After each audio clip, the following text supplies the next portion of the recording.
بەرنامەی ئەمڕۆ بە سپۆنسەری کۆمپانیای ئەسێ بۆ بازرگانی مۆبایل شیری ئەڵتونسا.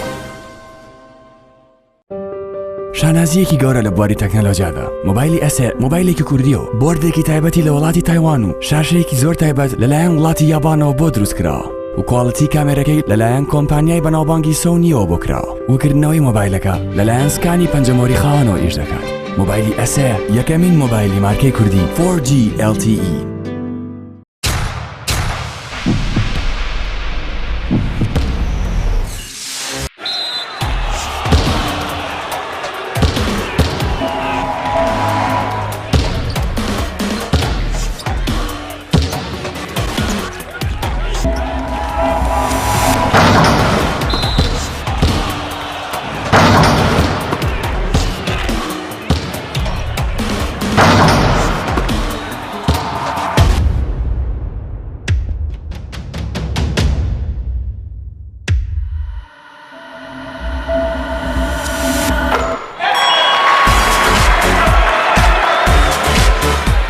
سەرکەوتنە گەورەیە تەنها شیری وشکی ئەڵتونسای تەمێکی ڕاستەقینە و 100% سروشتی نۆشی کەو هەمیشە بە بەهێزی بمێنەرەوە.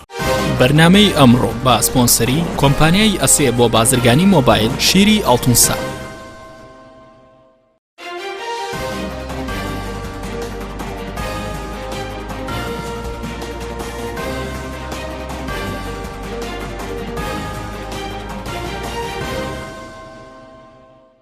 بەناوی خوای گەورە سڵاوتان لێبێت بەڕێزان. گەلی کوردستان تینووی گەشتنە بە سربەخۆیی و لەو پێناوەشدا ڕوبەڕووی ئەنفال و کیمیاباران و جینۆساید بۆتەوە. بەڵام دەسەڵاتداران یەرێم لە ماوەی 25 ساڵی ڕابردوودا هیچ چەنگاوێکی کرداریان نەناوە بۆ پرسی سربەخۆیی و ئەنجامدانی ڕیفراندۆم ئەو پرسە لە چوارچەوەی دروشم و بەیاننامەدا ماوەتەوە. بە میوانداریەک لە بەڕێزان عەدنان عوسمان سوڕای بستنەوەی گۆڕان و ئەندامی پێشووی پەرلەمانی کوردستان و عوسمان کاروانی ئەندامی سەرکردایەتی یەکگرتووی ئیسلامی هەروەها دارا محەممەد ئەمین ئەندامی پێشووی سەرکردایەتی کۆمەڵی ئیسلامی تاوتوێی ئەم پرسە دەکەین. سەرەتا ڕاپۆرتێک دەبین دواتر لەگەڵ میوانەکانم شڕۆڤی ئەم پرسە دەکەین. گەلی کوردستان دەیان ساڵە تینووی گەیشتن بە سربەخۆیی و لەو پێناوەشدا ڕوبەڕووی ئەنفالکردن و کیمیاباران و کۆمەڵکوژی گەورە بۆتەوە. دەسەڵاتدارانی هەرێم لەگەڵەوەی بانگەشەی ئەنجامدانی ڕیفراندۆم دەکەن، بەڵام هیچ هەنگاوێکی عەمەلیان نەناوە بۆ ئەنجامدانی ئەو پرسە و بەڵکو لە چوارچێوەی دروشم ماوەتەوە. ئەو دەسەڵاتدارانی بانگەشەی ئەنجامدانی ڕیفراندۆم دەکەن خۆیان بەشێکن لە ڕێگریکردنی و لەمپەر دروستکردن بۆ ئەنجامدانی ئەو پرسە لە ڕێی ئاڵۆزکردنی دۆخی هەرێم و پاخستنی دامەزراوەکانی. کارکردن و ئەنجامدانی ڕیفراندۆم پرسێکی نیشتیمانی و نەتەوەییە و پێویستی بە کۆدەنگی سەرجەم لایەنە سیاسیەکانە و مڵکی یەک حیزب و یەک کەس نییە. لە ماوەی چەند ساڵی ڕابردووشدا ڕیفراندۆم وەک کاڵایەکی بازرگانی بەکارهاتووە بۆ پەردەپۆشکردنی قەیرانەکانی هەرێمی کوردستان و مانەوە لە سەر کورسی دەسەڵات. بۆ ئەنجامدانی ڕیفراندۆم لە سەراستی ناوخۆ پێویستی بە ئاساییکردنەوەی دۆخی هەرێم و گێڕانەوەی تەبایی و ڕاخستنەوەی ماڵی کورتەیە و مێژوش ئەومان پێدەڵێت ناکۆکی و دووبەرەکی ناوخۆ هۆکاری لە دەستدانی دەرفەتەکانی بوو بۆ پرسی سربەخۆی. لە سەراستی هەرێمایەتی نێودوڵەتیش پێویستی بە گفتوگۆ هەیە بۆ پەیداکردنی پشگیری و سەرکەوتنی پرۆسەکە. دووبارە سڵاوتان لێبێت بەڕێزان، سوپاس بۆ ئامادەبوونتان بەخێر بێن. کاگەد ناگەر لە بەڕێستانەوە دەست پێ بکەین، سەرەتا لە چەمکی ڕاپرسیەوە دەست پێ بکەین. ڕاپرسی چییە اینجا لە ڕووی یاساییەوە لە کوردستان ئەنجامدانی ڕاپرسی لە دەسەڵاتی کێوە هیچ یاسایەکمان هەیە بۆ ئەنجامدانی ڕاپرسیش؟ سپاس. معلومە کە ڕاپرسی هەوڵدانە بۆ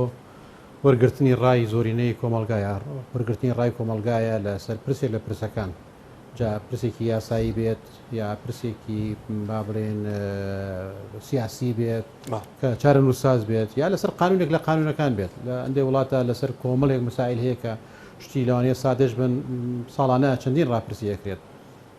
و لە هەندێک وڵاتیشدا تەنها بۆ پرسێکی چارە نووسازی زۆر گرنگ و زۆر ئەساسی ئەو کاتە کە لە دەسەڵاتی سوڵتەی تەشریعیە نیە بڕیاردان لەسەر ئەو مۆزوعە لە ئەخرێتە چوارچەوەی دەسەڵاتی خەڵک و هەوڵە درێتەوە بە تایبەتیش لەو کاتانەی کە جیاوازیکی زۆر لە نێوانی ڕاکانە هەبێت یان کەشمەکێشێکی گەورە و ململانەیەکی گەورە بێ ئەو کاتە هەوڵە درێت ڕای کۆی ملەتی لەسەر وەربگرێت بۆی جۆرێک لە شەرعیەت بە ئەوە بدرێت تەنها سوڵتەی نوێنەرایەتی کە پەرلەمانە ئینفراد نەکا بە بڕیاردان لەسەر ئەو مەسەلەیە. استفتاء لە هەموو با بڵێن لە چوارچەوەی یاسایەکە و لە عرفی نێودەوڵەتیدا بە هەنگایەکی گەورە و گرنگ گەزانێت ڕاستە هەندێک جار مەرج نییە هەندێک جار استفتاء قوی قانونی نییە هەندێک جار بۆ جۆرێک لە تێگەیشتنە لە ئەو بیرۆڕایانەی کە لەناو کۆمەلگا خولێت و زانینی بیرۆڕای خەڵکیە ینی قویەکی ئیلزامی لەوانەیە نەبێت هەندێک جارش قوی ئیلزامی هەیە بە گوێرەی یاسایەکە دەرەکرێتەوە بە گوێرەی یاسایە کاری لەسەرکرێت بەڵام لە هەموو ڕوویەکەوە استفتاء و ڕاپرسی ڕفراندۆم بە کارێکی گرنگ گەزانرێت بۆ ڕزانینی ڕێگ و بۆ بەشداریکردنی خەڵک لە بڕیارەدا لە کوردستاندا ئێمە کۆمسیۆنمانەیە کۆمسیۆنی باڵای هەڵبژاردن و ڕاپرسی لە کوردستاندا جگە لەوە هیچ یاسایەکی بەو شێوە نیەتەنات لە عێراقیشدا بڕیارێکی دیاریکراو نییە لەسەر مەسەلەیەکە ڕاپرسی چۆن بێت لە دەستورە ئاماژە بۆ کراوە بە ڕاپرسی کراوە بەڵام لە کوردستاندا یاسایەکی دیاریکراو کە لە کوردستان کۆمسیۆنێکمانجامدان نەخێر هیچ یاسایەک نییە لە کوردستانە کە کار لەسەر کۆمیسیۆن کەس ملزم نیە بە ئەنجامدانی بەڵکو کۆمسیۆن هەیەیەکی تەنفیزیە پێشتر دەبێت ئەو دەسەڵاتانەی تر بڕیاری لەسەر بدەن تۆ پرسیارەکەت لەسەرەوەیە کە چ لایەنێک بڕیار لەسەر کۆمسیۆن هەیەیەکی تەنفیزیە کە کار لەسەر لایەنە فەنیەکان و ئەنجامدانی هەڵبژاردن ناکات بەڵام ئەوەی کە ئەو دیوەی کە گرنگە لە مەسەلەیە پەرلەمانە پەرلەمان دەبێت بڕیار لەسەرەوە بدات کە ڕاپرسی بکرێ یان نا یا ئەگەر یاسایەکە بێت سوڵتەی تەنفیزی بڕیارەدات بڕیار لەسەرەوەدایە داوا لەواکە ئەگەر سوڵتەی تەنفیزی بۆ نمونە کێشمەکێشێکی گەورەی لەگەڵ پەرلەماندا هەبێت کێشەیەکی لەگەڵ پەرلەماندا هەبێت ئەو کاتەوەکو وەکو دەسەڵاتی خۆی داواکات ئەمە بەشێکی ئەچێتە چوارچێوەی عرفەوە ناچێتە چوارچێوەی یاسایەکی دیاریکراوە دەقێکی دیاریکراوە کە تەحدیدی ئەم مەسایلانی کردێت ئێستا لاندی وڵات مەسەلەن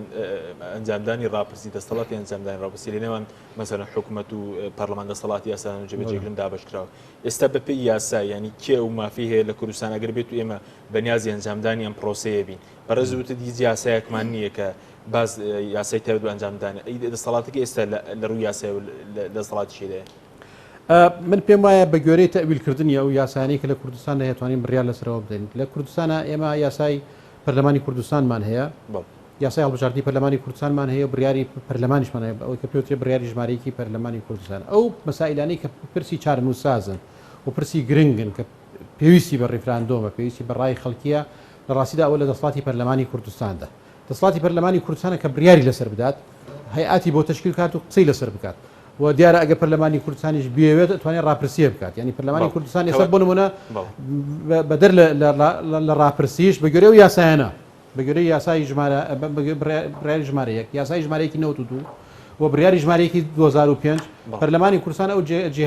معنیەیە کە ئەتوانێت بڕیار لەسەر پرسە چارەنووسسازەکان بە تایبەتیش بمورە بە تایبەتیش پەیوەندی ئێمە لەگەڵ بەغدا کە دیارە پرسی ڕیفراندۆم لە کوردستان لەسەر مۆزوعەیە لەسەر رابطەی ئێمە رابطەی یاسایی ئێمە لەگەڵ بەغدا پەرلەمانی کوردستان ئەو جهەیە کە ئەتوانێت ئەو بکە بەڵام دیارە پەرلەمانی کوردستان حتمما خۆی وەکو بڕیار نادا حتمما ئەم پرۆسەیە خاتە دەنگدانی خەڵکی کوردستانەوە لە بۆیە لە ئێستادا پێم وایە تەنها پەرلەمانی کوردستاندا کە بتوانێت بڕیار لەسەر ئەنجامدانی ڕاپرسیکە لە کوردستاندا کاکوسمانە گەربینە لای بەڕێزت سەبارەت بە باز لەوە بکەین لە ماوەی مەسەلەن 25 ساڵی ڕابردوودا چەنگا و زمینە سازیەک بۆ پرسی ئەنجامدانی ڕیفراندۆم و هەنگاونان بەرەو پرسە نەداوە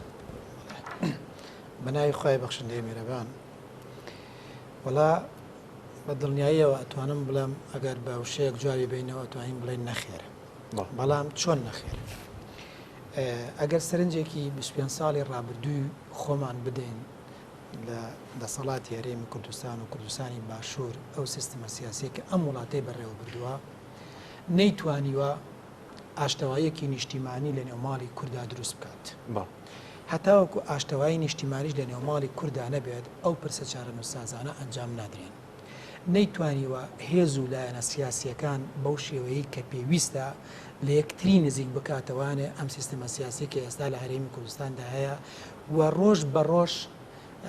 پەیوەندی نێوان لایەنە سیاسیەکان ئاڵۆزیەکانیان ئاڵۆزتر ئەبێت و گێچوێرەکانیان زیاتر ئەبێت و تەنگژەکان بەرەو لێواری خراپتر هەنگاوانێن ئەمە حاڵەتێکی تر حاڵەتێکی تر نەتوانراوە 25 ساڵی ڕابردووە بە شێوەیەکی سربەخۆ دادگاکان سربەخۆ بن دادگان نەیتوانی ڕۆڵی خۆی ببینێ لە هەرێمی کوردستاندا یاسان نەیتوانیوە سەروەر بێت دەستگا نیشتیمانیەکان نەیانتوانیوە بەو شێوەیە کە پێویستە بە ڕۆڵی سەرەکی خۆیان هەڵبستن لە کوردستاندا و هەر یەکێ لەو پرسانەی تر ئەگەر سەیری بکەیت لە ڕووی ئابوووریەوە لە ڕووی دادوەریەوە لە ڕووی پەروەردەییەوە هەموو ئەم شتانە بێنیتەوە پێشاوی خۆ لە 25 ساڵی ڕابردووە زیاتر هەوڵ دراوە بۆ بەهێزکردنی پێگەی حیزبی لە کوردستاندا لەلایەن پارتە دەسەڵاتدارەکانەوە نەک بەهێزکردنی پێگە نیشتیمانیەکان نەک دروستکردنی زەمینەیەکی گەشە سەندووی دیموکراسی لەم کوردستانی باشوورەدا بۆ ئەوەی هەموو لە هەست بە بوون و وجودی خۆی بکاتۆک و یەکتری بەڵام ئێستا ئەگەر بە سەیری بارودۆخەکە بکەی لە هەرێمی کوردستاندا هەر لە ڕابردووە هەتاوەکو ئێستا من میرنشینەکانی کۆنم بێدێتەوە بەڕاستی چونکە هەر لە مێژەوە ئەگەر سەیری بکەی کوردستان وەکو دوو میرنشین ژیاوە ئێستەیش وەکو دوو میرنشینێتە پێشچاوم بەڕاستی دوو مەملەکەتی جیاواز دوو زۆنی جیاواز دوو دنیابینی جیاواز بۆ کار بۆ سیاست بۆ علااقاتی دەولی لەو 25 ساڵی ڕابردووە نەتوانراوە بەو شێوەیە کە پێویستە پەیوەندیە دەرەکیەکان لە پێناوی بەهێزکردنی پرسە نیشتیمانیەکان و ئەو پەیوەندیانەی کە لەگەڵ بەغدا لەگەڵ تاران لەگەڵ ئەنقەرە لەگەڵ وڵاتە زرهێزەکانی ناوچەکەدا کابووە هیچ یەکە لەمانە بەو شێوەیە زەمینە سازێکی بۆ نەکراوە ئەگەر چی فرسەتێکی دەولی ئێستا لە ئارادا هەیە لە فرسەتێکی دەولی ئێستا لە ئارادا هەیە بۆ کورد لەبەر ئەوەی چاوەکان لە دنیادا لەسەر کووردا نە لەبەر ئەوەی کە ئێمە زۆر معاناتمان چێشت لەم کوردستانی باشوورەدا و سەر جەمپارچەکانی تر چاو نهاتە سەرمان بەس لەم شەڕی دژی تیرۆرەدا شەڕ دژی داعش چاوی دنیا زۆر هاتۆتە سەر کورد لەوەی کە کورد کارکتەرێکی سەرەکی شەڕی دژی تیرۆرە ئەگەر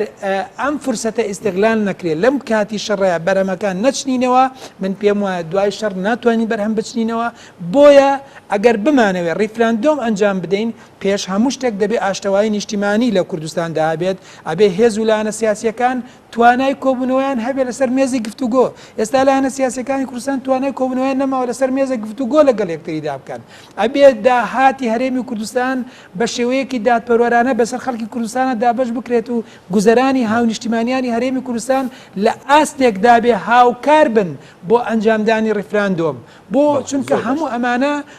ئامادەسازی و کاتی ناوماڵی کورد لەبار نییە بۆم پرسە ئێستا نێوماڵی کورد لەبار نییە بەس فرسەتێکی دەولی هەیە بەڵام نێوماڵی کورد لەبار نییە ئەویش بەدەستی کورد خۆی لەباری بردووە لە ناو کووردا کێ لەباری بردووە هەموو هێزەکان تیا بەشداریان هێزێک تێدا بەشدارە ئێمە ئەگەر سەرنجی بارودۆخی واقعی هەرێمی کوردستان بکەی کاک حەکیمجان لە ڕابردووە هەتاوەکوی ئێستا لە چەند ساڵی ڕابردووە یەکێتی و پارتی بەرپرس بوون لە بارودۆخی کوردستانی باشوور ئەمە واقع ینی یەکێتی و پارتی بە دەرەجەی یەک لە ئەسوویکیان زیاتر لەم چەند ساڵی ڕابردووە لەم چەند ساڵی ڕابردووە چەند ساڵێکی دیاری کراوە چونکە تا 4 ساڵ لەمەوە پێش داهاتی هەرێمی کوردستان هەموو هێزەکانی هەرێمی کوردستان بەلایەن یەکێتی و پارتی وەکو یەک براوە بەڕێوە بەڵام ئێستا بەرپرسی یەکەم لەم بارودۆخێکایە پارتی دیموکراتی کوردستان سپاس دەکەم مامۆستاگەر بێمە لای بەڕێزت سەبارەت بەوەی کە تا چەندێک پێ دوایە مامۆستا باسی کرد کەنگاوی عملی نەنراوە تا چەندێک پرسی ڕیفراندۆم بەکارهێنراوە بۆ مەسەلەی مانەوە لە دەسەڵات بۆ پەردەپۆشکردنی قێرە ناوخۆیەکانی هەرێمی کوردستان بەناوی خۆی بەخشندەی مهرەبان لە ڕاستیدا من پێم وایە باسکردنی ڕیفراندۆم جگە لە مزایدەی سیاسی شتێکی تر نییە ئەگەر ئەوانەی مەبەست ئەوانەی پیان وایە ڕیفراندۆم چارەسەری کێشەی هەرێمی کوردستانەکە و سربەخۆیی بۆ هەرێمی کوردستان دێنێ بۆ دەستمێناکەن کێڕێی لێگرتوون کێ دەستی گرتوون خۆیان خاوەنی دەسەڵات و بڕیارنەوە توانن کارەکە بەڵام خۆیان زۆر باشتر لە من ئەزانن لە من باشتر ئەزانن کە ریفراندۆم ناکرێ هەلومەرجەکە لە بارنیە و ڕێگری زۆر هەیە لە بەرەوەی ریفراندۆم بکرێ بۆیە من پێم وایە جگە لە مزایدەیەکی سیاسی نییە چکە پێش هەموو شتێک ریفراندۆم وەکو کاگەدنان باسی کرد پێویستی بە یاسایە ئێمە یاسایەکمان نییە لە دەستوری عراقیشە باس تەنها لە مادەی یەکە باس لەوە کراوە عراق دەوڵەتێکی دیموکراسیە گە دەوڵەتیش دیموکراسی بۆ بێ لە زۆر پرسی چارەنووسسازا بگەڕێەوە بۆ ڕایگەل ئەمە وەکو دەرهێنان و تەفسیر لە هەرێمی کوردستانە نیمانە لە یاسای ژمارەیەکی 2005 ئەو دەسەڵاتی داوەتە پەرلەمانی کوردستان پەرلەمانمان نییە ئەگەر کەسێک بێوێ ریفراندۆم بکەوە ریفراندۆمەکە مەبەست لەوە بێ کە ئەم گەلە بگاتە مافی چارەی خۆنووسین و دوابڕیاری خۆی بدا دەبێت زۆر هەنگاوی گەورە و گرنگ هەیە بینێ بەڵام ئەوان ئامادەنین هەنگاوێکی بچووکیش بنێن بۆیە من پێم وایە تەنها بۆ مزایدەی سیاسیە ریفراندۆم پێویستی بە یاسایە لە پەرلەمانەوە دەرچێ پەرلەمان کارانیە ریفراندۆم پێویستی بە تەوافقی سیاسی لە نێوان حیزبەکانە هیچ جۆرە تەوافقێکی سیاسی نیە ریفراندۆم پێویستی بە ڕەزامەندی دەوڵەتی ناوەند هەیە بارودۆخەکە لەگەڵ ناوەندا زۆر خراپە ریفراندۆم پێویستی بە پشتیوانی نێودەوڵەتی و دەوڵەتانی ناوخۆ هەیە ئەفەن ناوچەکە هەیە من پێم وایە پشتیوانی ناکەن ناشی شارنەوە و ریفراندۆم پێویستی بۆ بزانین نایە مادەی 140 ئەو ناوچانە دەگرێتەوە یان نایگرێتەوە بەدەر لەمانە من پێم وایە ئەو بارودۆخە هەموو کوردێک خەونیەوەیە دەوڵەتی کوردی ببینێ وار کوردێکیش بیر لەوە نەکاتەوە یان حەز نەکات دەوڵەتی کوردی هەبێ من پێم وایە کوردێکە یانێ بێگومان لە ڕەسەنایەتی خۆی بکە بەڵام ئێستا لەم بارودۆخەدا من پێم وایە بەعکسەوە دروستبوونی دەوڵەتی کوردی لە بارودۆخێکی ئێستا بۆ شێوازێ هەیە وێرانکردنی کوردستانە و لە وڵاتێکا خەڵک مافەسەرایەتایەکانی ژیانی نییە لە وڵاتێکە مافی مرۆڤ پارێزراونیە لە وڵاتێکە خزمەتە گوزاری سەرەتاییەکان نییە لە وڵاتێکە لە قەیرانی زۆر گەورە ئەژین لە وڵاتێکە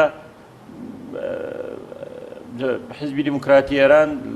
چۆتە ناو ئێرانەوە کۆمەڵک چالاکی کردووە چەند چالاکیێکی بچووکی کردووە دەوڵەتی ئێران تهدید دەکا هەرێمەکە سووتێنم باشە ئەگەر تۆ بڕیارێکی وابدەی ئەوانە ناڕازی نەبن خەڵک جارێکتر سەرگەردان و ماڵوێرانە بێتەوە بە بۆچوونی منە چینەوە خاڵی سفر لەبەرەوە ئەم بڕیارە بەبێ دیراسەکردنەوە بەبێ ڕەزامەندی لایەنە سیاسیەکان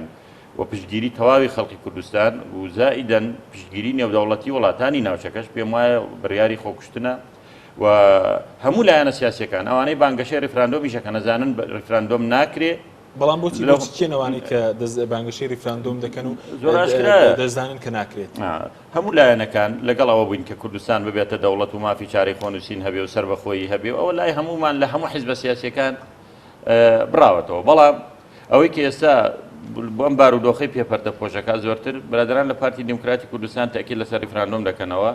کە من پێم وایە خۆشیان قەنەعەتیان وایە ناکرێ بۆیە هەنگاوی بۆ نانێن بۆ بە عەمەلی دەست پێ ناکەن بەڵام ئەوان چۆن دەست پێ بکەن ینی دەتوان دەست پێ بکەن ئەگەر پیان وایە باشە منیش ئاڵێم ئەگەر پیان وایە ریفراندۆم پێویستی بە پەرلەمانە با پەرلەمان کاراکەنەوە ئەگەر پیان وایە پەرلەمانی ناوێ با دەست پێ بکەن ئەوە کوردستانەوە خەڵکی کوردستانە بۆ نایکن بەس ریفراندۆمێک پەرلەمان نەبێ حزبە سیاسەکان پشتیوانی نەکرد خەڵکی کوردستان ئێستا بە دوای ناناگەڕێ ئەگەر مانگی چواردە ببینێ وازانێ کولێرەیە لە تاوبرسێتی ئیتر مزایدەکردن بەسەر خەڵکا بۆی بڵێن ریفراندۆمەکە من پێم وایە ئەمە لە مزایدە زیاتر هیچ شتێکی تر نییە و لەم بارودۆخەشا ریفراندۆم ئەنجام نادرێەوە خەڵەتاندنی خەڵکە لەوە زیاتر سوپاس دەکەم کاک عەدنان ئەگەر بگەمە وڵای بەڕێزیانی پرسێکی ئاوا نیشتیمانی دەکرێت بکرێتە مزایدەی سیاسی و مانەوە لە دەسەڵات نیمەکارێکی خەتەر نیە تۆ پرسە نیشتیمانیەکان بۆ پۆشتنی قەیران ناوخۆیەکان بەکاربێنێت کراوە واقعاً کراوە ینی دیارە ئەو لایەنەی کە کردوویەتی و ئیکات و بەردەوامە لەسەری تەنها پرسە حزبەکانی خۆی لا گرنگەوە پێی وایە ئەجندا حزبەکان لای گرنگە دیارە بەسی هەیە دوو ینی پارتی دیموکراتی کوردستان لە مۆزوعە لە ئیسارەکردنی چکە دەبێت ریفراندۆم دوو ریفراندۆم جیاکەینەوە لە یەک ریفراندۆمێکە شتێکی مۆزوعی و بابەتیە و پێویستە بۆ کورد و گرنگە بۆ بەلانی کەم بۆ مۆزوعی لە دیوە قادنەکەیەوە بۆ ئەترافی نێودەوڵەتی بۆ کورد گرنگە وەکو ریفراندۆم کە ئەمە پێویستی بە ئیجماعی نیشتیمانیە هێز و لایەنە سیاسیەکان کە کاری لەسەر بکەنەوە ئیشی لەسەر بکەنەوە بۆی بڕیاری ملەتەکە بێت گەلەکە بێت بۆ ریفراندۆمەکەی پارتی ئەوەی کە لە ئێستادا هەیە ریفراندۆمەکەی پارتیە ئەوەی کە پارتی کاری لەسەرەکە پارتی بە دوو مەبەستکار لەسەر مۆزوعەکە مەبەستێکی ئەوەیە کە خۆی وەکو هێزێکی باڵادەستی حزبی قائد کە هەموو مەلەفەکان لە دەستی ئەوەیە ئەوە توانێت چۆن لە ساڵی 1975 ئیرادەی کورد تەسلیم بە پارتی کراوە و بینیشمان چکارەسەتێکی گەوری بەسەر ملەتەکەیەنا لە ئێساش دەدەوێت مەلەفی شارە نووساز کە پەیوەستە بە ئایندەی نیشتیمانەکەەوە تەسلیم بە ئەو بکرێت و ئەو بڕیاری لەسەر بدات پارتی هەمیشە بەو شێوە تەعاملی لەگەڵ لایەنە سیاسیەکان کردو بەداخۆش لایەنە سیاسیەکان تا ئاسێک حەبلەکان بۆ شل کردووە ئەویشەوەیە کە ئەو حزبی قائدە حزبی براگەوریە و بڕیاردەرە لەسەر پرسە گرنگ و ئەساس و چارە نووسازەکان و تقریبا لە 2005ەوە تا ئێستاکە بە سیاسەتێکی ڕۆشن و استراتێژیکی ڕۆشنی خۆی بۆ ئاراسەیە کار کردو لە ئێستادا پێڵێت بۆستە تۆ ئەوە نیت ئەمە لای پارتی هستریا و سەدمەیەک دروستەکە وەک بینیشمان چۆن هستریا و سەدمەیەکی توش بووە لە ئێستادا کۆمەڵی مەلەفاتی کردو ئەمە دیوێکێتی کە لای پارتی استراتیجە بەوەی کە خۆی بە قائدی ئەم مۆزوع ئەو مەلەفە ئەزانێت ئەوەی تری خاڵێکی تر پێیوەستە بەوەی کە پارتی هەمیشە کاری لەسەر خەڵکی ئەوراق کردو هەرسەر کاری لەسەر مەشغولکردنی لایەنەکان و گروپەکانی تر کردو بە شعارەتەکان و دروشمەکانی خۆی پێی وایە ئەو حزبەیە کە ئەو ئەتوانێت ئەوراق خاتە سەر مێزەکەەوە لە ئێمەش خەریکی مەشغولکردنی تاوتێکردنی ئەوراقانە بین کە پارتی دەکات ینی خەونەوەکۆی تو باسێکی خەونێکی نیشتیمانی وەی کاکدارە باسی کرد ینی مۆزوعێکی ئاها گەورە کە هیوا و ئاواتی هەموو ملەتەکەیە و باو باپیرانی ئەمە خەباتیان بۆ کردووە خوێن ڕژراوە چەندین شۆڕشی دوای یەک لە دوای کراوە تۆ لە ئێسادا ئەکی بە پرسێکی حزبی و بۆ مۆزوعێکی حزبی بەرتەس بەکاری دێنێت هیچ هەنگاوێک و ئەجندایەکی وازەحت نییە و خەڵکی خۆشتی پێ خەڵەتێنێت و لایەنەکانی تریشی پێوە مەشغوڵەکەی ئیتر لە ئێسادا وای لێ هاتووە لە کوردستاندا پارتی وای حزبەکان کردو فەرزیان بکات کێ لەگەڵ ریفراندۆمە کێ لەگەڵ ریفراندۆم نییە وەکەوەی کە ریفراندۆم ملکی پارتی بێت یان بەشێک بێ لە ئەجندای پارتی کە لە ژیانی خۆیدا ریفراندۆم ئەجندای پارتی و کارکردی پارتی نەبووە من نامەوێت بچمە باری دژایەتیکردن لە پارتیژێکێکە لە حزبە گرنگەکان لە کوردستانە موقعیتی خۆیە بەڵام هەر پارتی دیموکراتی کوردستان بوو کە لە 92 ئامادە بوو بە حکمی ذاتی فدرالیەت ماوەیەکی ویستا قەنەعات بە پارتی بکرێت کە ئامادە بێت بۆ فدرالیەت بڵێ لەگەڵ پارتی نەبوو لەگەڵ فدرالیەتە نەبوو پارتی دش بە فدرالیەتیش بوو ماوەیەکی خایەن تا قەنەعاتی پێی وا بوو ئەمە زۆرە لە ئێسادا داوای ئەو پارتی خەریکی حکمی ذاتی بوو پارتی ڕازی نەبوو لە یەکەم کێشە لە پەرلەمانی کوردستان لە 92 کە دروست بوو مەسەلەی عەلەمی عێراقی بوو ئامادە نەبوو عەلەمی عێراقی لە هۆڵی پەرلەمانە دەرکرێت من بەسمەوە نییە کە پارتی بکەم بە حزبێکی نانیشتیمانی و نانەتەوەی و ئەمانە قەت خواانە خواستمە بەسمەوە نییە لە پارتیشە خەباتگەر هەیە و شەهیدی و قارەمانی وانە هەیە بەڵام سیاستی پارتی ئاوا بووە سیاستێک نەبووە کە لە پێشی لایەنەکانی تر بوو بێ بۆ پرسەنەتەوەیەتەکان ینی مزایدە بەسەر یەکێتی و گۆڕان و لایەنەکانی تر بک بڵێ من پێشەنگی نەتەوایەتی و کوردایەتیم و هەپە ئەم ساڵانی دەوڵەتی عێراق لەسەر دەستی پارتی و یەکێتی دروست بووە ئەم دەوڵەتە لەسەر ئەوان محاسسەی دەسڵاتەکان و پۆستەکان شەڕی گەوریان لەسەر هەموو پۆستەکان بوو لە بەغداد تا ئێساش شەڕی گەوریان لەسەر پۆستەکانە لە بەغداد کە مەفروض وایە پرسی ریفراندۆم پرسی پۆستێک نەبێت پرسێکی قانونی گرنگ بێ ئێمە دەستوری عێراقیمان هەیە ئیجازەم دەی بۆی دیوە قانونەکەی مەزوعەکە باسکەن ئێمە دەستوری عێراقیمان هەیە لە دەستوری عێراقی باسەوە کە باس لە کۆمەڵێ خاڵی گرنگەکات بۆ نمونە عێراق دەبێت دەوڵەتێکی فدرالی بێت عێراق نەبێت دەوڵەتی فدرالی ئەمە خاڵێکی گرنگە بەدەست کوردەوە کە کاری لەسەر بکات بۆ ریفراندۆم سبەینێت کە ئەڵێ ریفراندۆمەکەمە بە مەجموعەیە بیانووی قانونیت بەدەستەوە بێت عذری قانونیت بەدەستەوە بێت کە منطقیشی تیا بێت عراق تحویل نەبوو بۆ دەوڵەتی فدرالی مەجلسی اتحادی لە عێراق دروست نەبووە عێراق سیاسەتێکی بەرکەزی هێشتا بەکاردێنێت ینی و شەراکەتی ڕاستەقینە لە عێراق نیە ئەمە کۆمەڵی بیانووی منطقی ئەکرێت لە چوارچێوەی یاسایەکە لە چوارچەوەی بڕیارێکی پەرلەمانە کاری لەسەر بکرێت هەموو لایەنەکان لەسەر ئەساسیەوە خۆتۆرەوە نییە بڕێ وڵا خەونی من ئەوەیە ببم بە دەوڵەت کەواتە من ئەبم بە دەوڵەت ئەبێ عذری تۆ خۆت بە قاچی خۆت ڕۆشتیتە ناو دەوڵەتی عێراقیەوە تۆ خۆت دەنگت بە دەستوری عێراقی داوە تۆ خۆت شراکەتی عێراقت قبول کردووە تۆ خۆت ڕۆژتوی شەڕت لەسەر پۆستەکان کردووە و ئەم دەوڵەتی عێراق و مؤسساتی دەوڵەتی عێراقی لە ڕئیسی ئەرکانی جێشی عێراقیەوە کە تۆ پارتی دروستی کردووە لە پۆستی گرنگ لە ئەنجومەنی وەزیران و لە دام و دەستگاکانی تر بەشدار بووی هەموو لایەنەکان بەشدار بوون کەم تا زۆر کەواتە دەبێت عذرێکی قانونی و مەشروعەتێکی قانونیت هەبێت کاری لەسەر بکەیت چ بە گوێرەی دەستوری عێراق چ بە گوێرەی بەرژەوەندە باڕەکانی کوردستان لە چوارچێوەی بڕیارێکی پەرلەمانە بۆی تۆ قەنەعەت بە وڵاتانی دەوروبەرش بکەیت بە کۆمەلگای نێودەوڵەتی بکەیت لەوەی کە لە ئێستادا ریفراندۆم بۆ کورد تەنها حەلە تەنها ڕێگە چارەیە زۆر باش سوپاس دەکەم کاکوسماگەر بێن و لای بەڕێز سەبارەت بۆی کە ئەرکی کێ مەسەلەن کار بۆ ریفراندۆم کە ئەرکی یەک حیزب یاخود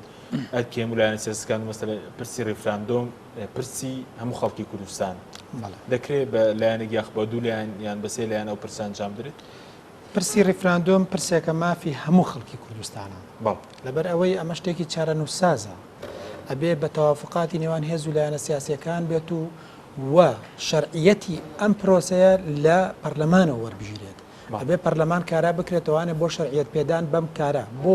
بۆ پەرلەمان بۆ ناڵم حکوومەت لەبەرەوەی نوێنەری سەررجەم هێز و لایەنە سیاسیەکان لەناو پەرلەمانە هەیە بۆ ئەوەی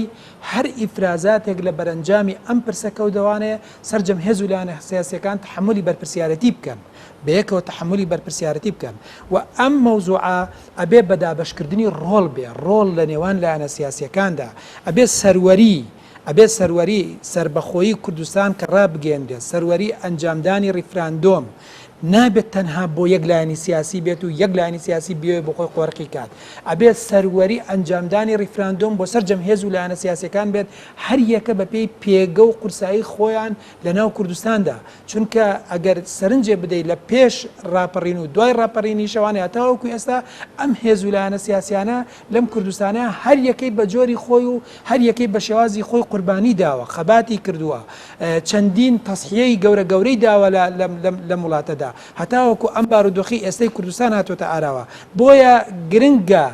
گرنگە لە پێناوی ئەوەی کە سەروەری دابەشکردنی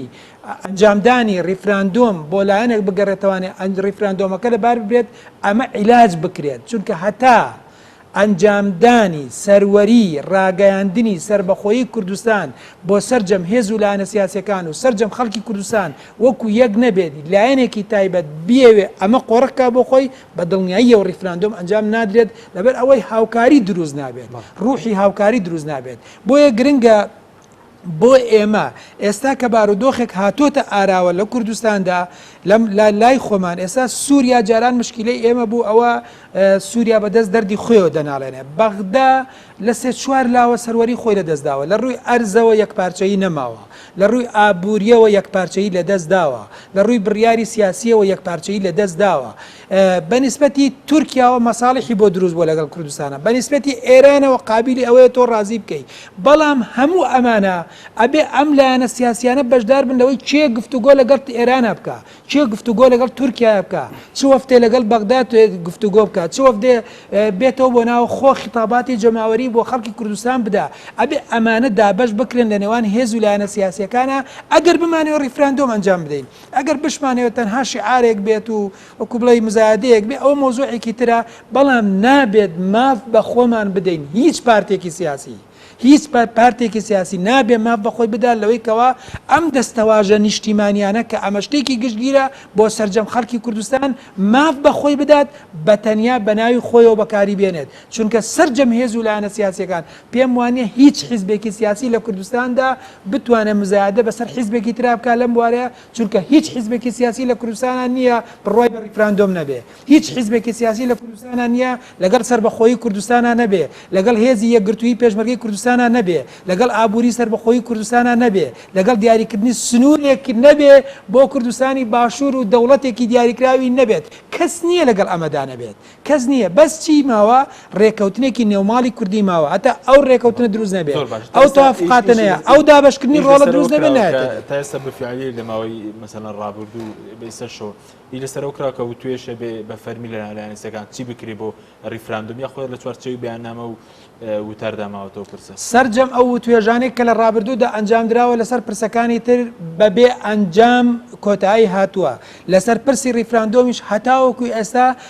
لە نێوان هێز و لایەنە سیاسیەکان گفتوگۆیەکی جددی نییە بۆ دابشکردنی ڕۆڵ لەم بوارەیە تاوەکو بتوان کارەکە سەرکەوتنێک بەدەست بێنێت تا ئێستا و توێژێکی جددیش نەکراوە هیچ توێژێکی جددی هەستی پێناکرێت و نییە لە ئارادا لە نێوان هێز و لایەنە سیاسیەکانە تایبەت بە پرسی ڕیفراندۆم چونکە مەوزوعی ئەنجامدانی ڕیفراندۆم من لەوێ دینەکەم یعنی نابێ سەرکردایەتی حیزبێکی دیاریکرا و ماف بەخۆی بدات بەڵە کاکە با ڕیفراندۆم ئەنجام بدەین ئەبێ سەرجەم با قسەکەم تاواکەم کاک حەکیمجان ئەبێ سەرجەم هێز و لایەنە سیاسیەکان سەرجەم هێز و لایەنە سیاسیەکان بەیەکەوە کۆ ببنەوە لە کۆبنەوەیەکی گشتیە کە ئاشتەوایی نیشتیمانی تیا لەدایک بووە و کێشە و گیر و گرفتەکانی ناوخۆ چارەسەر کراوە ئەمە بێن بەیەکەوە هەمویان بەیەکەوە بڕیاری ئەنجامدانی ڕیفراندۆم بدەن بۆ لەبەرەوەی ڕیفراندۆم احتیمالی ئیفرازاتی قورسی لێ بکەوێتەوانەیە ئەگەر ئەوی ئیفرازاتە قورسانەی زۆر محتەمەلە تۆ لە بەرەنجامی ئەنجامدانی ڕیفراندۆمە شەڕ لەسەر سنوورەکانی خەت بگرێ اقتصادی اقتصادی خەت بگرێ ئەگەر ئەم هەموو هێز و لایەنە سیاسیانە جەماوەرەکانی خۆیان تەیار نەکەن بۆ سەرکەوتنیان پرسێکی فەلەجە بێت و سەرکەوتن بەدەست بڵێ بینەرانی بەڕێز ناوبڕێک وەردەگرین و دواتر دەگەڕێنەوە لای ئەوەی بەڕێز و خۆشەویست بەرنامەی ئەمڕۆ با سپۆنسەری کۆمپانیای ئەسێ بۆ بازرگانی مۆبایل شیری ئەڵتونسا شانازیەکی گەورە لە بواری تەکنەلۆژیادا مۆبایلی ئەسێ مۆبایلێکی کوردی و بۆردێکی تایبەتی لە وڵاتی تایوان و شاشەیەکی زۆر تایبەت لەلایەن وڵاتی یابانەوە بۆ دروستکرا و کواڵەتی کامێرەکەی لەلایەن کۆمپانیای بەناوبانگی سۆنیەوە بۆ کراوە وکردنەوەی مۆبایلەکە لەلایەن سکانی پەنجەمۆری خاوەنەوە ئیش دەکات مۆبایلی ئەسێ یەکەمین مۆبایلی مارکەی کوردی 4G LTE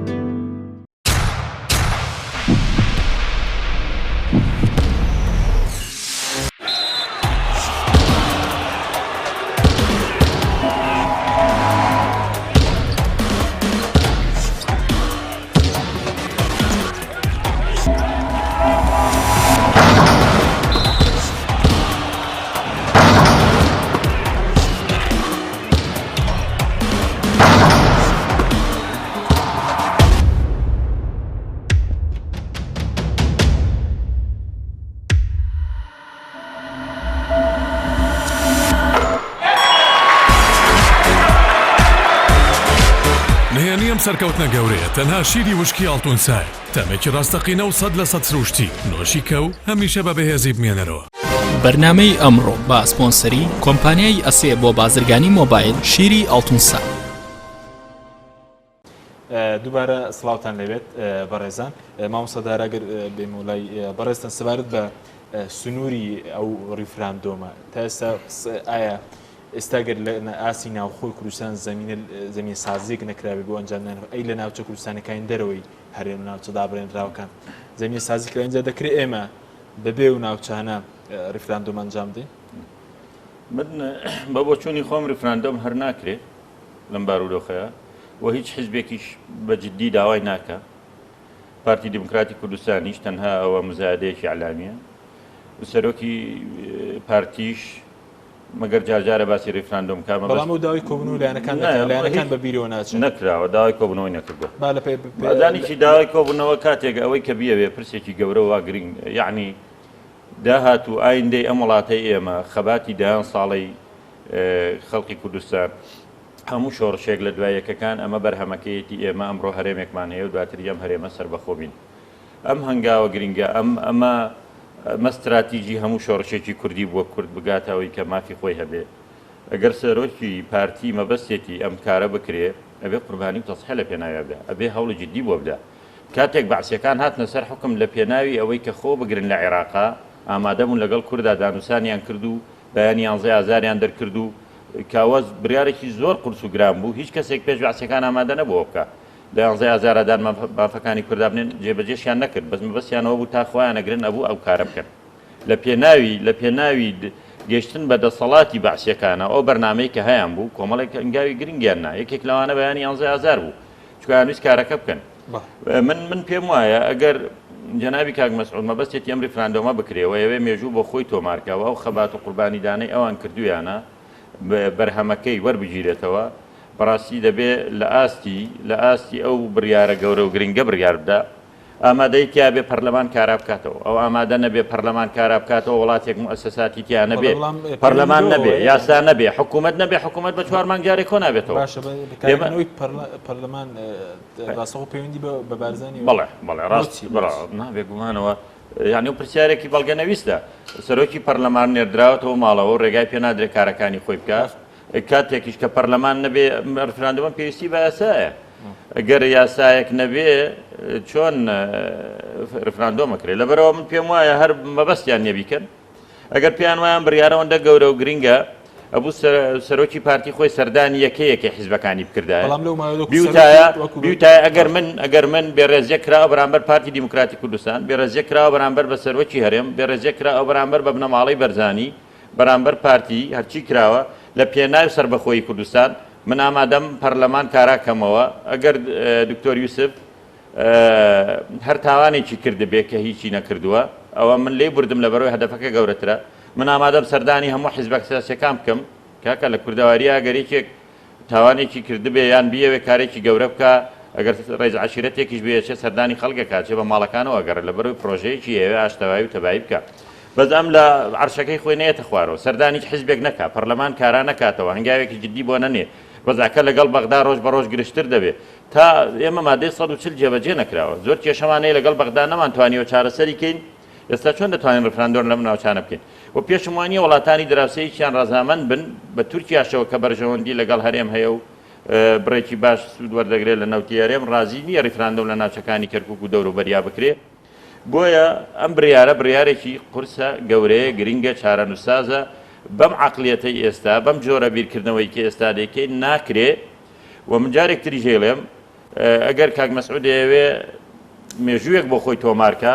بەڕاستی دەبێ هەنگاوی جددی بنێ نەک بڵێ من ڕاست پێرم حیزبەکان کۆکەمەوە خۆی بچە سەردانی حیزبەکان بکە خۆی بچی ئەوانەی ڕێگرن لە بەردەم ئەم پرسە گەورە گرنگە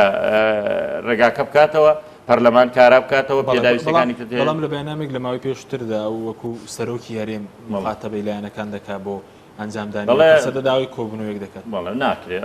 خۆش دەزانی سەرۆکی هەرێم نەماوە جارە بە پێی یاسا خۆی ناوەنێ سەرۆکی هەرێم جارێ ئەوڵان کەوێ خەڵک بانکا با بە ناوی سەرۆکی هەرێم و بانگینەکە دوو با ئاشتەواییەک دروستکە ئەو لایەنە سیاسیانەی کاکە ئەو لایەنانەی کە دۆستی پارتیش بوو نەزانن کەم بارودۆخە باش. کۆبوونەوە ریفراندۆم ناکرێت لە بەرەو ئامادەنین باش ئەو مافینی وەکو سەرۆکێرن مخاتەبی لایەنەکە بکە بۆ پرسێک و کوڕیفراندۆم ماوەی سەرۆکایەتی هەرێم تەواو بووە بەڵام وەکو سەرۆکی پارتی کەچێکە پارتی حیزبێکی گەورەی لە کوردستانە زۆری نێدەنجی هێناوە و پارتی مێژوو خەباتێکی هەیە هەنگاوی زۆر گەورەی ناوە وەک سەرۆکی پارتی لەگەڵ حیزبە سیاسەکان دانیشم من خۆم سەردانیانەکەم کێشەکان چه چارەسەریەکەم پەرلەمان کارەکەمەوە ئیتر هەندێک شتی نەفسی و بچووک و ئەوانە ناخوێنمەوە چونکە ئەو هەنگاوە گەورەترە لە حیزبیش و لە پارتیش و لە حیزبەکانی تریش و لە کۆمەڵێک شت کە ڕوویداوە ئەبێ بەڕاستی پەڕەیەکی تازە هەڵدەینەوە ئەوانە بێ گۆڕانکاری بەڵام ئەی حیزبەکانی تر ئەو پارتی حیزبەکانی تر خۆیان بەجێهێناوە یعنی حیزبەکانی دەرەوەی مەسەلەنە مەسەلەی ئیسلامیەکان ئەرکی خۆیان جێبەجێ کەس هەموو لای کەمکوڕیە بەس کەس بەرامبەر بە ریفراندۆم هیچ ئەرکێکی نییە ئێمە هەمومان ئامادەین ریفراندۆم بکەین بەڵام ئەڵێن وەرنە پێشەوە با بزانین چی پێویست ئێمە ریفراندۆم بۆ چیەکەین لە پێناو خزمەتی خەڵکایە لە پێناو ئازادیایە لە پێناو دابینکردنی ژیان و مافە بۆ خەڵک بەس من پێم وانە من لە هەرێمێکە یاسا نەبێ لە هەرێمێکە پەرلەمانی نەبێ لە پەرلەمێکە حکوومەت نەبێ شەفافەتی نەبێ پێویستیەکانی ژیانی خەڵک دابین نەکرا بە کێشتا هەرێمین کە بووین بە دەوڵەت من پێم وایە تەنها تەرسیخ و تەکریسی دیکتاتۆریە زیاتر نەبێ نایکەین زۆر سەرکردەی شۆڕژێر پێشەوەی ببنە سەرۆک بەڵێنی گەورەیاندا و خەڵقیش چەپڵی بۆ لێدان و پشگیریانکردن لە حەبیب بۆرقیبە و لە معەمەر قەزافی و لە سەدام حوسێن و لە پۆل لە کەمبۆدیا هەموو گەلتەئیدی کردن و چەپڵەشی بۆ لێدان و پشتیوانیشیان کردن و شۆڕشەکەش سەری کەوت بوونە سەرۆکی دەوڵەتەکەش بەس وایە بوونە گەورەترین دیکتاتۆر لە وڵاتەکانی خۆیان خواستە هەیە لەلای هەندێک سەرکرد لە کوردستان بێتە دیکتاتۆر من پێم وایە ئەگەر ئێمە لە هەرێمێکە نەتوانین یاسامان هەبێ و شخصێک یا حیزبێک بیەوێ خۆی فەرزکات دوای بووین بە دەوڵەت بارودۆخەکە زۆر خراپتر دەبێت و خەڵکی کوردستان پەشیمان دەبێتەوە لەسەر من هەر دەیبینم لە زۆربەی زۆری سەرکردەکانی ڕۆژهەڵاتی ناوەڕاستای بینم بەداخەوە لە ڕاستەوە بۆ چەپ لە هەرێمی کوردستانی زۆر بە زەقیە بینم بەڵگە زۆر عەدنانەگەر بێمەوە لای بەڕێزەی سەبارەت بە سنووری ریفراندۆم گرنگە ئێمە قسە لەسەر سنوورەکەی بکەین سنوور ئەوەی کە کوێ دەگرێتەوە ئەم ریفراندۆمە بەڵێ بەدڵنیایە ئەسلی کێشەکە مەفروضا بۆ ریفراندۆم بۆ ئەو ناوچانە بکرێت کە پێڵێن ناوچەدا بڕێنراوە ئەوانەیە جێ ناکەوە کە نازەم چیە مەفروضا ریفراندۆم لێوێ بکرێت یعنی ئەسڵەن ئەم منتیقی خۆمان یەکلا بۆتەوە هەر ریفراندۆمیش کرا 2005 لەگەڵ هەڵبژاردنینە ریفراندۆمێکیش کرا لە کوردستان خەڵکەکە بڕیاریدا بوو لێرە پەرلەمانت هەیە و جێهەیە کە تەخویلەکەی بۆ موزوعانە نوێنەرایەتی خەڵکی کوردستان لانی کەم 70 لە سەتی خەڵکی کوردستان لە پەرلەمانە نوێنەرایەتیەکەن هەموو پێکاتەکان بۆیە مەفروضای ئەسلی پرسەکە بۆ ناوچانە بووایە بکرێت بەڵام لە ئێستاشدا تۆ ڕازی بۆی کە ریفراندۆم تەنها لە ناوچانە بکرێت ئەم سنووری کە فڕستکارێکی قورسە لە ناوچە دابڕێک خۆ ناوچە کوردستانەکە دەرێمە ریفراندۆم بکەین نا قرس نییە هیچ شێق قرسنیە لە کوردستان لە هەرێماوە لە دەرەوەی هەرێمیشا قرس نییە بەڵام تۆ لێرە ئەگەر دەوڵەتی کوردستان پێک دێنیت بەشێکی گرنگ لە دەوڵەتی کوردستان و ناوچانە پێکی دێن کە مەخمور و خانەقی و کەرکووک و ناوچەکانی شنگال و ئەمانەمە بەشێکی گرنگ لە خاکی کوردستان نزیک لە سەتی خاکی کوردستانن ئەو دەوڵەتی کە دەوێت دروستی بکەی مەفروضایە بەش ئەمانش بەشێک من لێدە ئەگەر دەتەوێت تەنها لەم سێ پارێزگایە ریفراندۆم بکەیت و دەوڵەتەکەیەک لەم سێ پارێزگایە دروست بکەی ئەمە ئینەیەکی تێدایە ئەمە پرسیار بکەیت ئەمە ئەوەیە کە فەرز کراوە بەسەرتا ئەمە ئەوەیە کە بە گەوری اتفاقاتی نێودەوڵەتی ئەم سنوورەت پێ ڕوون کراوە شەڕی کورد لەسەر چییە ئەم چەند ساڵام کێشەی گەوری لە ڕووی سیاسی لەوانێت تورکیا بێت تورکیا پێی بێ ئەم سنوورە ئێساکە کێشەیەکیان لەگەڵ ئەم سنووری ئێسای ئەم سێ پارێزگایە نەبێت بۆیە پارتی لە ئێسادا زۆر پەلەیەتی و قسە لەسەر مۆزوعی ریفراندۆمەکە ریفراندۆم مەفروض وایە هەموو خاکی کوردستان بگرێت باشە یعنی ئێستا کێشەی سیاسی و یاسایی هەیە بۆ ناوچان ناوچە بۆ ئەنجامدانی ریفراندۆم ئیرادە نییە هیچ کێشێکی یاسای خۆی یاسا هەیە کێشەی سیاسی و یاسای لە مەسم ناوچەدا بڕێنراوەکانە گرفتە شەیە ینی زین چۆن لەوانەیە بەرنامەکەی تۆ دینیەوە نەکات قسە لەسەر ئەو وردەکاریانەی ناوچە دینەکان بکەن چونکە هەندێک ناوچە هەیە من پێم وایە ڕاپرسیتیا کراوە ئەو شانانەی کە پێشمەرگەی تایەوانەیە ئەوە بەشێکە لە خاکی کوردستان ئەگەر ئیرادە هەبێت لە ئێستادا لە بری مزایدەکردن لەسەر مۆزوعە و تەصنیفکردنی ئەحزابەکان کێ لەگەڵ ریفراندۆمە کێ لەگەڵ ریفراندۆمیە مەفروض وایە لە ئێستادا بڕیارێکی ئازایانە و جریانە کەویش هەم لە ڕێگای پەرلەمانی کوردستانەوە بدرێت لەوەی کە ئەو ناوچانەی ئێمە ئەوە بەشێکن لە خاکی کوردستان و بە خوێن گیراوەتەوە و ئستایی تیاکراوە مەفروض وایە بەشێک مامۆستادارە باسی کرد سێوەیە کە ئەگەر بەم شێوەیە ریفراندۆم ئەنجام بدەیمە بەرەو سەر بەخۆی بڵێن مەترسی دروستبوون دیکتاتۆر لە کوردستان هەیە مەترسی نییە من پێم وایە دیکتاتۆرە هەیە ینی کەسێک بڵێ کەسێک کە پۆستێکی هەیە و پۆستەکەیشی پۆستی سەرۆکی سوڵتەی تەنفیزیە لەسەر پۆستەکەی لەسەر کورسەکەی نایەتە خوارەوە چیە جگە لە دیکتاتۆر چی تێ تۆ نایەکترم بۆ تۆزەوە ناویتری نیە نەخێنش ناویتری نییە ئەوە پێوترێ غەسبی سوڵتە داگیرکردنی دەسەڵات تۆ ئیجازم بدە کەسێک بڕیار ئەدا سەرۆکی مؤسسەی تەشریعی لە وڵاتەکەیدا نێت بۆ دایرەکەی خۆی وەزیرەکان نێت بەچ سەلاحەتێکە ماکات باش واتە ئەمە بە تعتیلکردنی یاسا و تعتیلکردنی یاسا عینی ینی دیکتاتۆریێت ینی جۆرێک لە سیستەمی تاکڕەوی و دیکتاتۆریزانە لەوانەیە بمانێت تەخفیفەکەی بڵێن تاکڕەویە جۆرێکە لە ئینفرادە جۆرە ئەمە هەموو ناونیشانە بۆ دیکتاتۆریێت دیکتاتۆری ینی ینی ئینفرادکردن بەدەسڵات گوێنەکردن و حساب نەکردن بۆ لایەنەکانی تر و سەپاندنی ئیرادەی خۆت بەسەر لایەنەکاندا جا ئەم تعریفە پێم وایە لە ئێستا پارتی دیموکراتیکەوەسمەگر بێم وڵای بەڕێز سەبارەت بە مەسەلەی ئایا زۆر جا بازۆکێ ئەنی ڕیفراندۆم تەنها پرسێکی ناوخۆیە ینی بەڵام باز لە هەنگاویش دەکرێت بۆ مەسە قسەکردن لەگەڵ بەغداد لەگەڵ وڵاتانی دراوسێ و هەرێمایەت ینی پرسێکی ناوخۆیە پێویستە یاخود توێژی بکرێت لەگەڵاوان ئەگەر ئێمە بمانێت بەرەو ڕیفراندۆم ئەبڕۆین وڵام من یەک ئیزافە بە قسەکانی کە عادنان سەر مەوزوعی ناوچە جێناکۆکەکان کە ناویان جێناکۆک و یان ناوچە دابڕێنراوەکان باشە شۆڕشی کورد لە ڕابردووە خۆ ئەگەر وازی لە کەرکۆک بهێنایە هەر زوو حزبی بەعز ڕازی بوو لەوەی کام سێ چوار شارە بەدەستی خەڵکی کوردستانەوە بێ ینی تۆ ئەگەر بتەوێت تەنها لەم سێ چوار شارەیە ڕیفراندۆم ئەنجام بدەیت و واز دە کەرکۆک و ئەو ناوچانەی تر بێنی کە بەشێکی باش لە خاکی کوردستانە و مەفروزە خێر و بێر و داهاتەکەی بۆ خەڵکی کوردستان بێت خۆ هەر لە کاتی ڕژێمی بەعسە ئەتوانرا بە ئۆتۆنۆمی ڕازی بوو حکوومەتی بەعس کاتی خۆی بە مەرجە کەرکوو گواز دەی بهێنن کوردەکان یعنی ئێستا معقول و چ معقولیتێکی تایە تۆ وازە ناوچە جێناکۆکان بێنی لە حاڵەتێکی ئاوادا کە ئەمە ناکرێت ناوچەی جێناکۆکیش ئەنجامدانی تایدا مادەم ئیرادەنیە زەحمەتە بۆ ئیرادەنیە زەحمەتە لەبەر ئەوەی پێکهاتەی کوردی علاقاتی سیاسی دوو پێکاتە لە عێراقایە پێکاتی شیعە هەیە و پێکاتی سونایە علاقاتی سوڵتەی کوردی لە کوردستانەوە بۆ بینی شیعە و سونە جیاوازە تەرەفێک لەگەڵ سونە پەیوەندیەکانی بەهێزە تەرەفێک لەگەڵ شیعە پەیوەندیەکانی بەهێزە ئەمە کاریگەری هەیە بۆ ئەو ناوچە جێناکۆکانە کاریگەری هەیە بۆ ئەو ناوچە چێگوار ناکۆکانە کاریگەری هەیە بۆ دروستبوونی ئەو ئیرادەی بڕیاردانە کە ئەبێ بڕیار بدات لەسەر ناوچە جێناکۆکەکان ئەمە لەو حاڵەتەوە لە ڕوویەکی ترەوانێ بەڵێ ئەوەی کە جەنابەت فەرموون لە ڕووی دەولی و باسم کرد لە ڕووی ئیقلیمیەوانێ هەموو تەئسیراتی هەیە ئەبێت تۆ لەگەڵ ئێرانە پێش وەخت قسە و کردی بێ لەگەڵ تورکیا قسەت کردی بێ ئەبێ لەگەڵ هیچ هەنگاوێک لەم بابەتەوە تورکیا مەسەلەن آخر ڕێککەوتن لە ناوماڵی کوردان نەکراوە لەسەر ئەوەی کە ڕیفراندۆم ئێمە ئەنجام بدەین تاوە کۆنگامان ناوێت هێشتا هیچ ڕێککەوتنێک لە ناوماڵی کوردانیە ئەمە تەنها قسەیە هیچ ڕێککەوتنێکی لایەنە سیاسیەکان لەسەر ئەنجامدانی ڕیفراندۆم دروست نەبووە ڕیفراندۆمێک کە هەمومان قەناعەتمان پێیەتی کە خەونی هەموو خەڵکی کوردستانە لەسەری ڕێککەوتنێک زەمینە سازیەک دروست نەبووە سەرتا پێ دوای ینی دەبێت لە ناوخۆ دەست پێ بکەین اینجا بچین بۆ بەغداد و بۆ مەسەلەن وڵاتانی دراوسێ و توێژ بکەین لەسەر ئەم پرسە ئەگەر هەموو دنیا ڕازی بێ بە ئەنجامدانی ڕیفراندۆم ناوماڵی خۆمان ناتەبا بە هیچمان نەکردوێمە ناشتوانین ئەنجام بدەین و ئەگەر ناوماڵی خۆمان تەبا بێت و خۆمان تۆگمە بین و هێزە لایەنە سیاسیەکان علاقاتێکی باشیان هەبێت و تەوافقاتی سیاسی لە نێوان لایەنە سیاسیەکانە هەبێت و ئەو نائەدالەتی و نایەکسانی و گەندەڵی کە لە هەرێمی کوردستانە هەیە کۆتایی پێبێنرێت و بە جۆرێک لە جۆرەکان دادپەروەری بە مانای دادپەروەری بگەڕێتەوانێ بە دڵنیاییەوە کە کورد ئەتوانێت هەنگاوی زۆر گەورە بنێت بەڵام خلافاتی ناوماڵی کووردە نەیەشتووە کە ئێستا هەنگاو بنێ بۆ ئەنجامدانی نەکەر ئەنجامدانی ڕیفراندۆم و ئەنجامدانی سربەخۆیی بەڵکو ئەنجامدانی بڕیاردان لەسەر لەسەر ناوچە جێناکۆکەکان لەسەر داخوازیەکانی گەلی کورد بەرامبەر بە بەغدا لەسەر داخوازیەکانی گەلی کورد لەگەڵ وڵاتانی دراوسێ هەموو ئەمانە نەبوونی ئیرادەیەکی ناوخۆیە نەبوونی ناڕێکی ناو هێز و لایەنە سیاسیەکانە و نەبوونی ئاشتەواییەکی نیشتیمانیە بەڵێ نێوماڵی خۆمان کاریگەری هەیە بۆ ڕێی دەولی چونکە ئێستا ئێمە لەم کوردستانە ئەگەر زۆر شەفاف و سەریح بین بەیەکەوە ئێمە لە کوردستانە کاژین چەند لایەنی سیاسی هەیە پەیوەندی لەگەڵ تورکیا بەهێزە لایەنی سیاسی هەیە پەیوەندی لەگەڵ ئێرانە بەهێزە لایەنی سیاسی هەموو ئەم عەلاقە شەخسیە و حیزبیانە ئەکرێ ئیسفادەی لێ بکرێ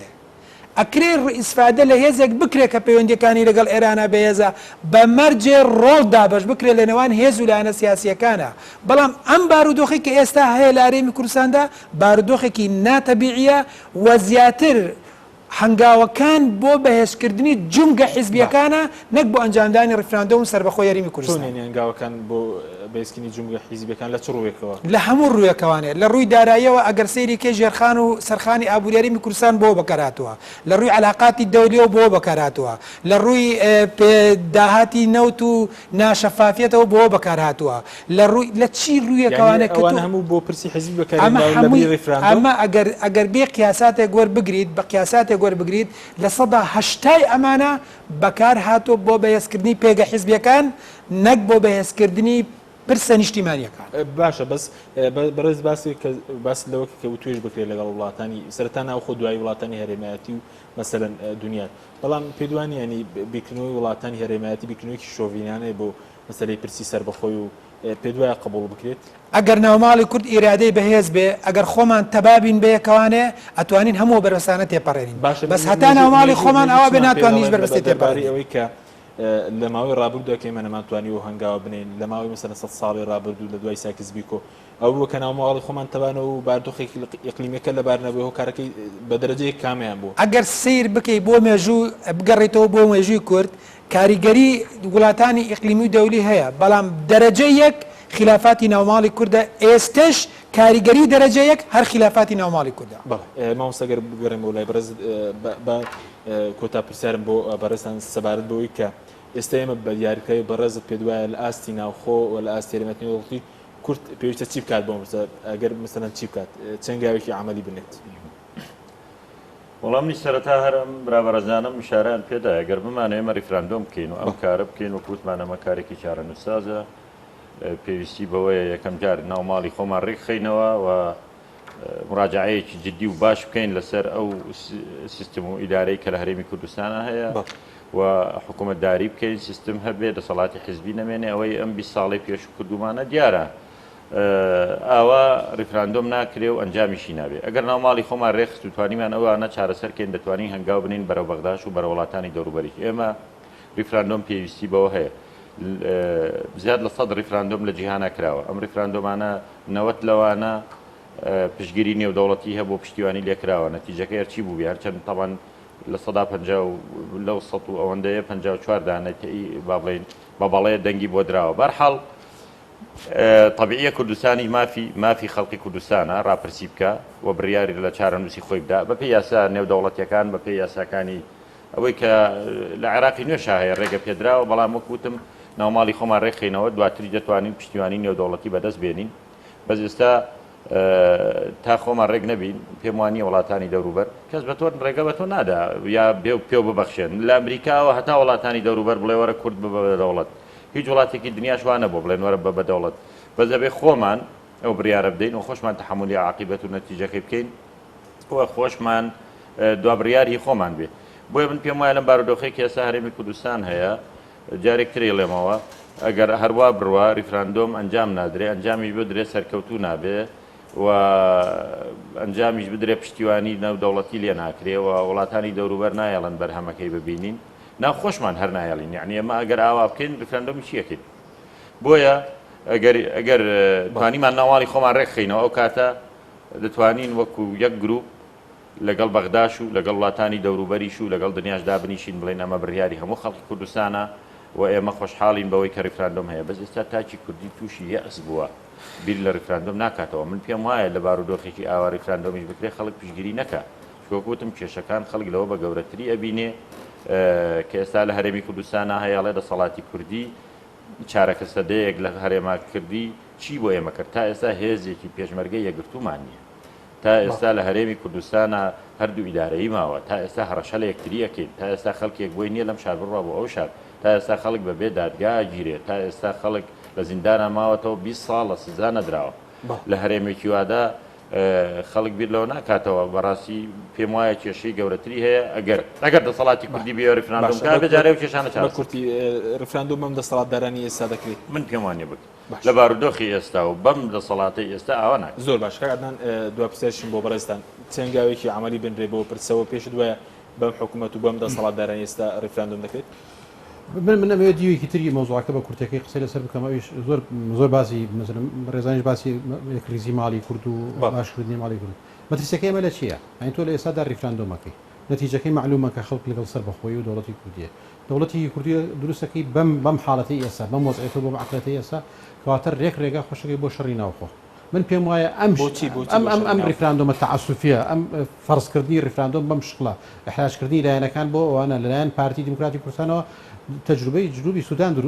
دووبارەکەن لە جنوبی سوودانیش ڕاپرسی کرا و خەڵکەکە لەگەڵ دەوڵەت بوو و دەوڵەتیش دروست کرا بەڵام لە ئێسادا شەڕێکی ناوخۆ یەکتر کوشتن هەیە لە برەوەی لەسەر چی شەڕەکە دروست لەسەرەوە بێ کە لایەنێک بڕای بە دیموکراسیت نییە بڕای بە ئینفراد هەیە بڕای بە عقلەتێکی پاوانخوازی هەیە بڕای بە قۆڕکردنی هەموو شێوەکانی دەسڵات و ئەوانەیە بوار بە لایەنەکانی تر نادا لایەنەکانی تریش خۆیان بە خاوەنی قەزیەکە و وڵاتەکە و نیشتیمانەکە و نازان و هێزی چەکداریش هەیە لە هەموو لایەکەوە کەواتە شەڕی ناوخۆ دروستە بێت بۆیە ئەم شێوازی ریفراندۆمە بەم شێوەیە بەکۆی بەڕێزان باسی کرد لە چوارچەوەی ئیجماعێکی نیشتیمانی و پلانێکی گەورە نەبێت هەم بۆ کوردستان هەم بۆ ناوچە دابڕەوەکان بۆ هەموو کوردستان و ڕابطەی قانونی ئێمە لەگەڵ عێراقدا بە شێوەیەکی ئوسولی و قانونی بێت کاتە شەڕی ناوخۆ لایەندا کاوسمان ئەگەر بەڕێزیش پێت وایە چی بکرێت و هەنگاوی عملی چی بێنرێت هەنگاوی عملی ئەوەیە سەرجەمهێز و لایەنە سیاسیەکان لەسەر مێزی گفتوگۆ کۆ ببنەوانەیە لەوێ بڕیاری ئەنجامدانی ڕفراندۆم ئەنجام بدرێت هەر کەسە لە ماڵی خۆیەوانەیە کێشەکان دیاری نەکات و چارەسەری بۆ دیاری بکات هەمومان بەیەکەوە کێشەی هاوبەش دیاری بکەین و چارەسەری هاوبەشی بۆ دیاری بکەین بەم شێوەیە ئەتوانین هەموو بربەستەکان تێپەر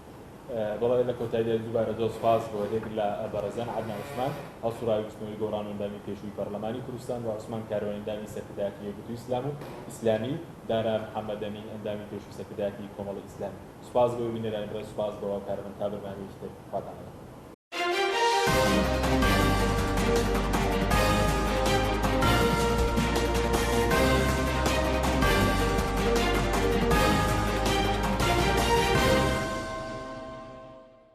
بەرنامەی ئەمڕۆ بە سپۆنسەری کۆمپانیای ئەسێ بۆ بازرگانی مۆبایل شیری ئەڵتونسا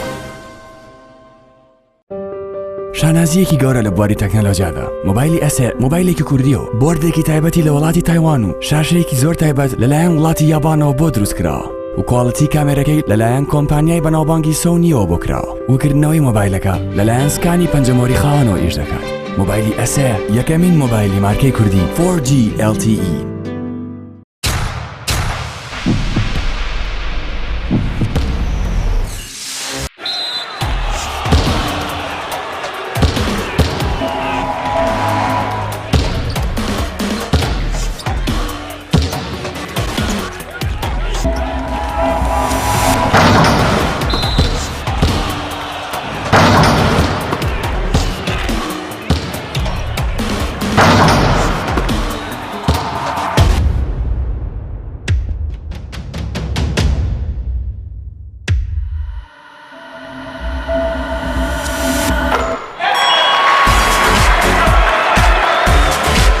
نهێنیم سەرکەوتنە گەورەیە تەنها شیری وشکی ئاڵتونسای تەمێکی ڕاستەقینە و 100% سروشتی نۆشی کەو هەمیشە بە بەهێزی بمێنەرەوە بەرنامەی ئەمڕۆ بە سپۆنسەری کۆمپانیای ئەسێ بۆ بازرگانی مۆبایل شیری ئەڵتونسا